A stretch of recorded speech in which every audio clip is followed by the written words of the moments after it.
Hi, Assalamualaikum warahmatullahi wabarakatuh. My name is HAFIZ bin HAMZAH. Today I want to debate about effect of child abuse and neglect on children. Okay. Abuse of children is described as the intentional of neglect infliction of a trauma, including physical damage, sexual abuse, emotional abuse, or any kind of trauma on kid by a parents or other caregiver. This may take the form of either intentional or negligent behavior.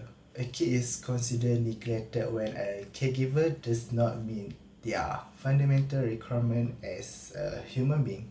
It has been shown that emotional neglect or abuse is more like vital risk for developing mental problems in later life. The more severe, frequent, and prolonged the abuse is, the more damage it does to a child or adolescent's psychological development.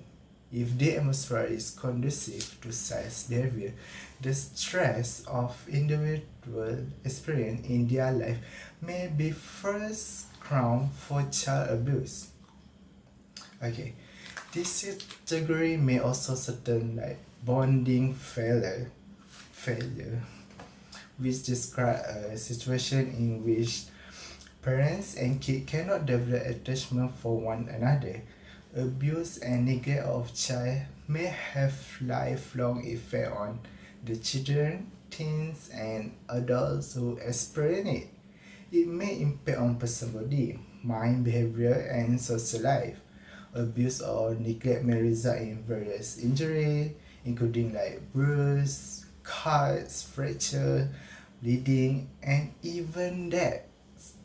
Starved and neglected infant may develop a condition known as non-organic failure to thrive. Okay, according to several studies that there is connection between dysfunction household, especially the abuse of children, and bad health. Abuse and neglect may lead to various mental health issues, including reactive attachment disorder, panic disorder, dissociative disorder, ADHD, anger, melancholy, PTSD, and more.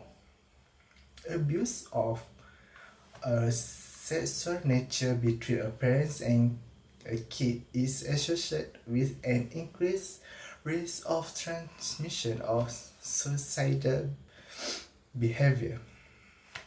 Abuse and poor parenting reduce central serotonin activity, which has been linked to both improved aggressive behavior and suicidal tendency in specific individuals. Children who were abused or neglected at home were placed in foster care had worse score than the general population on tests measuring cognitive ability, language development, and academic performance. Abuse and neglect of children both have direct and indirect harmful effects on a community economy. In this case study, a youngster who had lost both of their parents was abused by a close relative. This victim was 12 years old. The patient made steady progress towards recovery after the traumatic experience, and emotional fallout costs were effectively managed, as well as after counseling services were given to the primary caregiver. Abuse and neglect of children leave lifelong scar on the children who are victims of this terrible act, which may be either psychological or physical.